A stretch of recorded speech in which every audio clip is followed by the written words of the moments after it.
up, everyone? Jason Gilbo here at jgilbo11, taking a look at DK plays at quarterback for Week 10.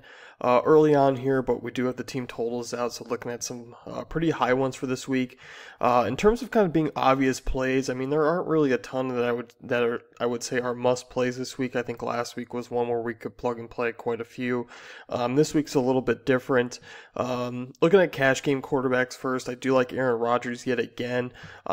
He did make it interesting towards the end of that game. He wasn't really doing a ton against the Colts until really, a lot of garbage time that came about in that one. So, you look at the Green Bay Packers, they do travel on the road at Tennessee. Still no real immediate run game. We saw Ty Montgomery out there, but wasn't quite as healthy as expected because he only played about 45% of the team snaps. But looking at Rodgers, obviously this run game is still going to be, through the short passing game. That's how it's going to go. You look at Tennessee. They've allowed 19 DK points to opposing QBs this season, 6th highest team total on the board, 20.6% DVOA against the pass this year for Tennessee.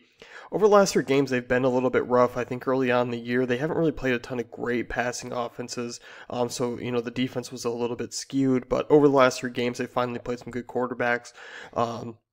Allowing 2.7 passing touchdowns over the last 3 games per game. So things have kind of settled into where we see Tennessee's, pass defense not really necessarily being that great. So you look at Rodgers, 10 passing touchdowns over the last 3 games. He's had 103 rushing yards over the last 2 weeks. So definitely some added bonus there. Been over 25 DK points in the last 3 games as well. You look at these games, Tennessee, when they've played this year, 78% of the games have gone over what's expected per Vegas. So Tennessee's, we've seen some shootouts, we've seen some games where, they can put up some points. I do like Marcus Mariota, who we'll talk about in a little bit. So I think that can push Rodgers to not really take the foot off the pedal and kind of play to win there, because we've seen them be a little bit cautious so far this season. So I definitely do like Rodgers. You're going to have to pay up to get him, but 7,600, certainly a price I don't mind paying for him this week. Next one here, Dak Prescott, Cowboys and Steelers. This game is going to be obviously, filled with a lot of talent, a lot of possible fantasy production. Dak Prescott's price really hasn't gone up all that much, 6,100. Still really reasonable, coming off a really solid game against the Browns. You look at the Steelers, Football Outsiders has them ranked 21st for pass rank. 24 team total, pretty moderate, nothing that really jumps at you. Prescott's been, above 20 DK points in the last 3 games. He's been above 18 over, since week 1. So Dak Prescott has been reliable. He's been a reliable cash game option. You look at Pittsburgh's defense, their weakness really is against the pass. They do play up tempo. This should create Prescott to play a little bit more, especially if Pittsburgh can jump out to a lead, which, I could definitely see happening with Roethlisberger getting 1 week back underfoot, and also being at home. So you look at Pittsburgh's opponents, they're averaging 38 passing attempts per game this season. That's inside the top 10. They've allowed 100.6 passer rating over the last 3 games. So, Steelers defense really hasn't been that great this year. So I definitely don't mind Prescott at 6,100. I think he's a viable option in that game. And certainly at that price tag, he can get you about that 18 to 20, 22 point mark.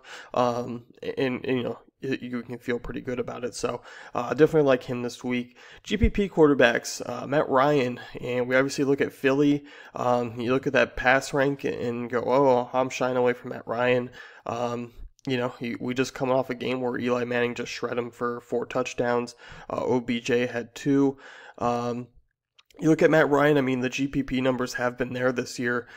He's been above 25 DK points in 5 of 9 games this season. In 3 of those, he's been above 30. So, he's put up that tremendous upside. Curious to see who is going to be on Julio Jones this week. But either way, Julio Jones is essentially matchup proof, so I definitely don't mind pairing the 2 together this week and kind of going a different direction. So you still look at the games here. 7th highest team total. Atlanta games have gone over 89% of the time this year. I could see a little bit of a back and forth game.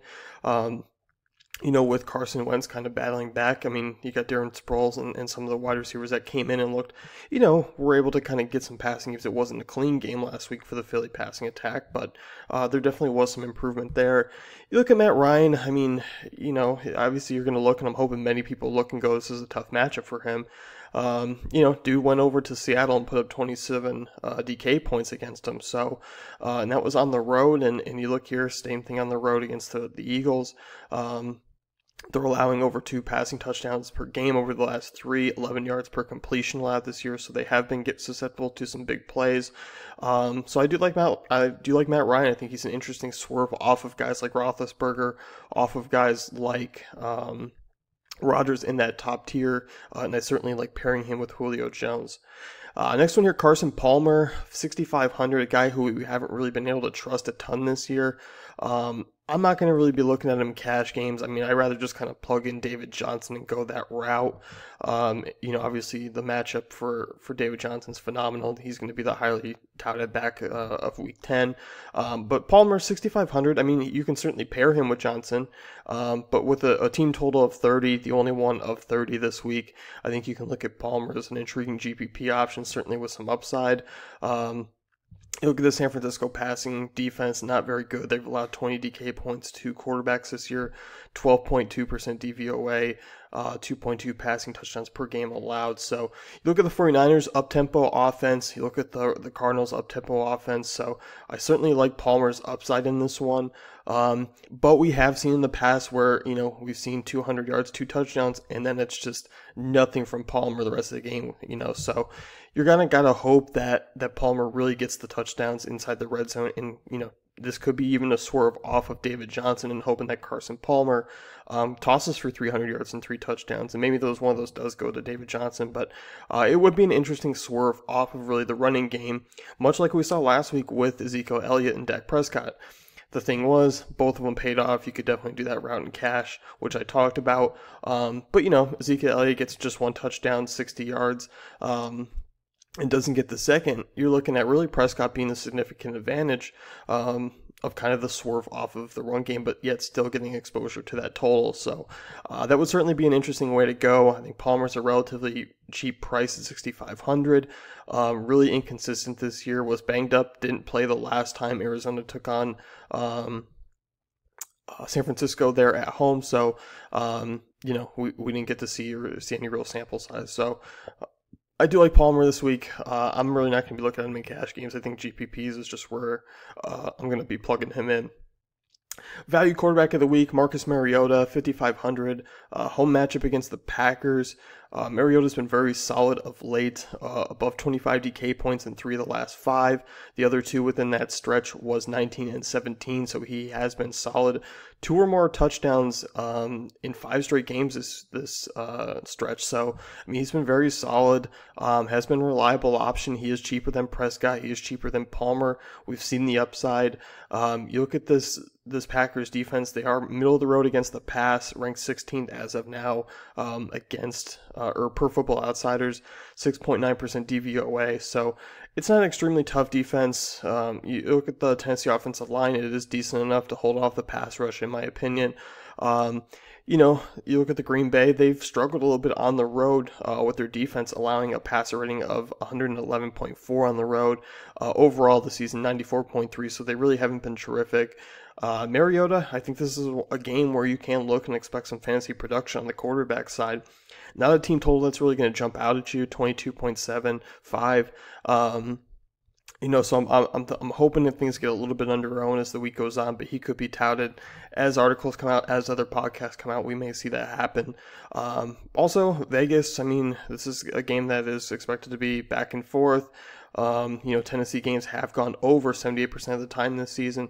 An intriguing number, especially for really both sides of this one with Mariota and Rodgers.